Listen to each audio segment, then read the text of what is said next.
હું સોલંકી પ્રકાશ જનપ્રકાશ ન્યૂઝમાં તમારું સ્વાગત છે। તો તમે જોઈ રહ્યા છો જનપ્રકાશ ન્યૂઝ। દેશ અને રાજ્યના વિકાસ માટે સૌથી મોટો ફાળો યુવાનોનો છે। તો યુવા વર્ગ આજે કયા મોડ ઉપર ઊભો છે તે આપણે જાણવાનું છે, કારણ કે પેપર લીક થઈ રહ્યા છે, વારંવાર પરીક્ષાઓનું આયોજન નથી થવામાં આવતું, જે વિષય તેમને ભણે છે તેનું આયોજન નથી થતું પરીક્ષા। દેશ અને રાજ્યના વિકાસ માટે યુવાન વર્ગ મહત્વપૂર્ણ ભૂમિકા ભજવે છે। તો આજે દેશનો યુવાન કયા મોડ પર આવીને ઊભો છે તમને ખબર છે?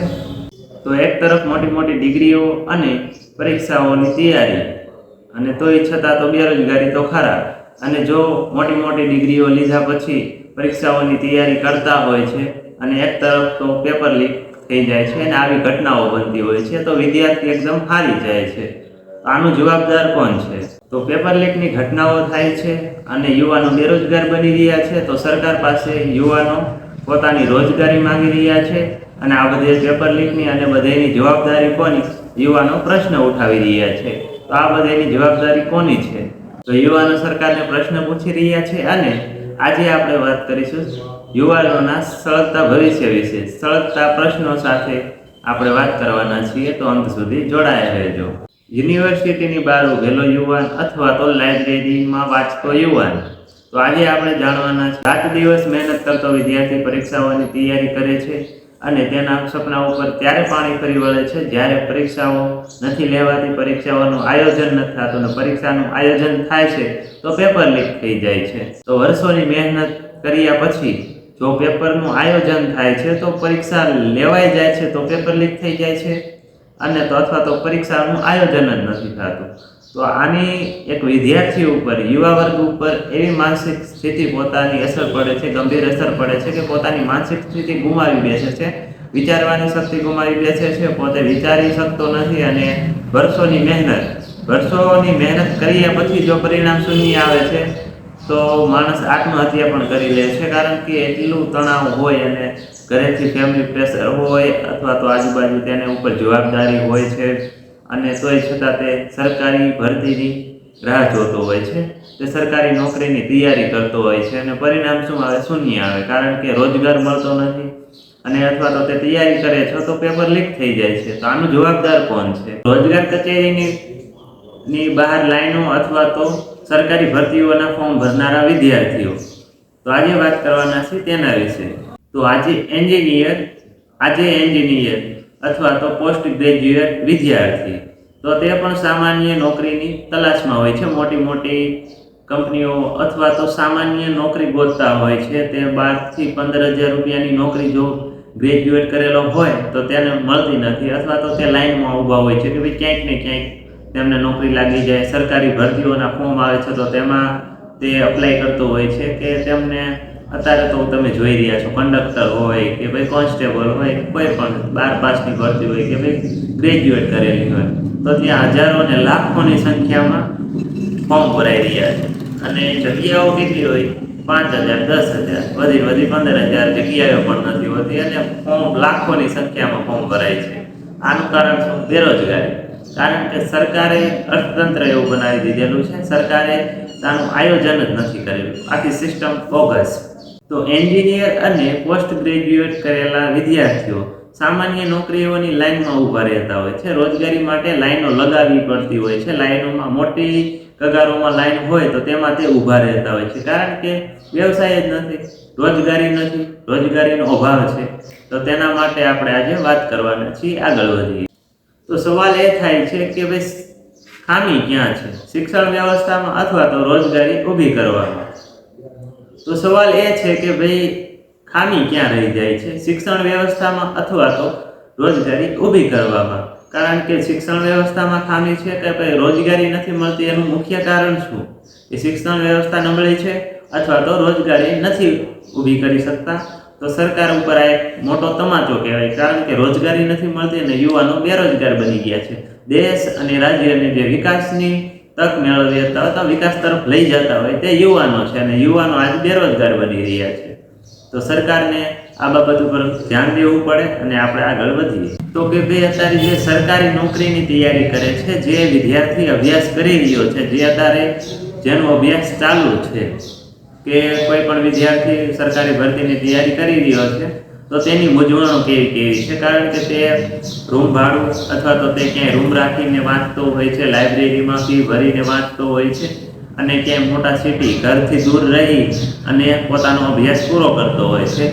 તો સમયસર પરીક્ષા નથી લેવાતી, પોતાના ઘરેથી થોડા જાજા પૈસા બચાવીને તે ત્યાં અભ્યાસ કરતો હોય છે. ઘરેથી પૈસા મોકલે છે તો તેમાંથી થોડા જાજુ પૈસા બચાવીને તે મોટા સિટીમાં અભ્યાસ કરતો હોય છે. તો તેના ભવિષ્યનું શું, તેનું ભવિષ્ય જો પરીક્ષા આયોજન નથી થતું, એક તો પરીક્ષાઓનું આયોજન નથી થઈ શકતું, અને આયોજન થાય છે તો પેપર લીક થઈ જાય છે, તો તેનું ભવિષ્ય અંધકારમાં ધકેલાઈ રહ્યું છે.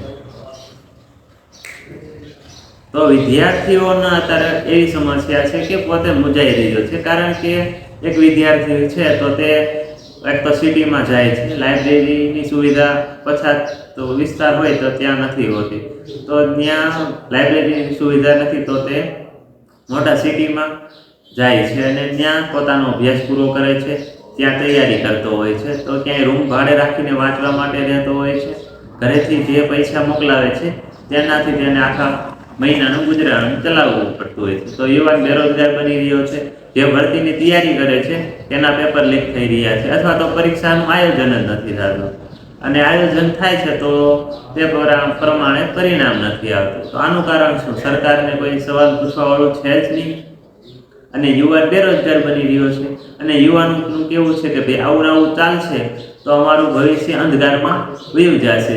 તે અંધકારમાં ધકેલાઈ રહ્યા છે, કારણ કે બેરોજગારી વધી રહી છે અને રોજગારીની કોઈ તક જ નથી.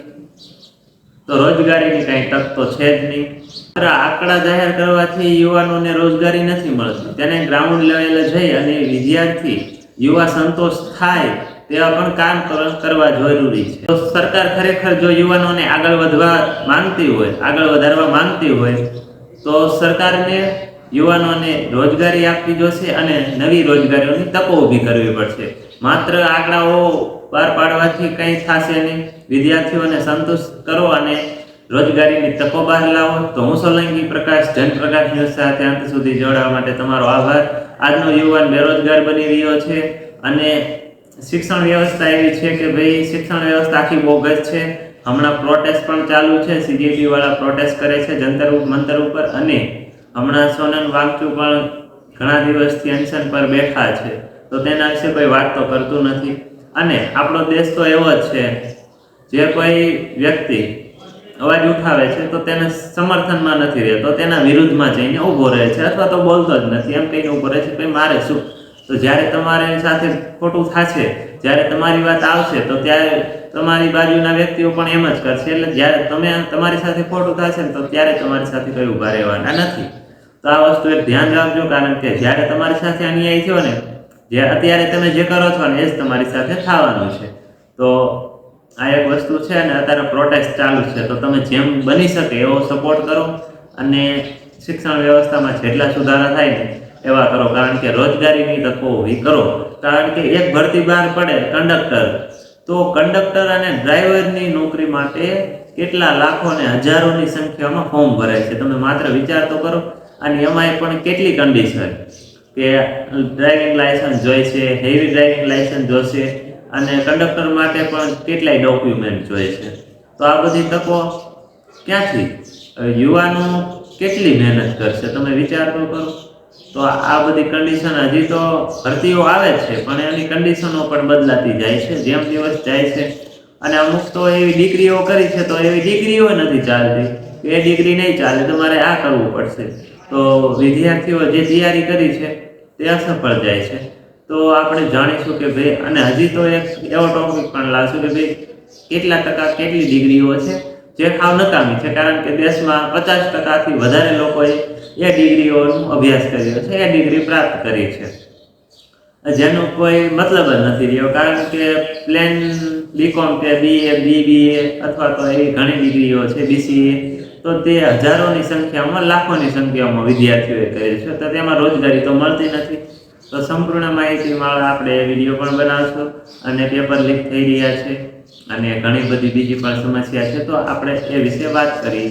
તો આપણે સંપૂર્ણ માહિતી મેળવવા માટે તમારો આભાર. હું સોલંકી પ્રકાશ, જનપ્રકાશ ન્યૂઝમાં તમારું સ્વાગત છે. Thank you for watching. Like, share and subscribe. તો ફરીવાર એકવાર નવા વિડીયો સાથે મળશું.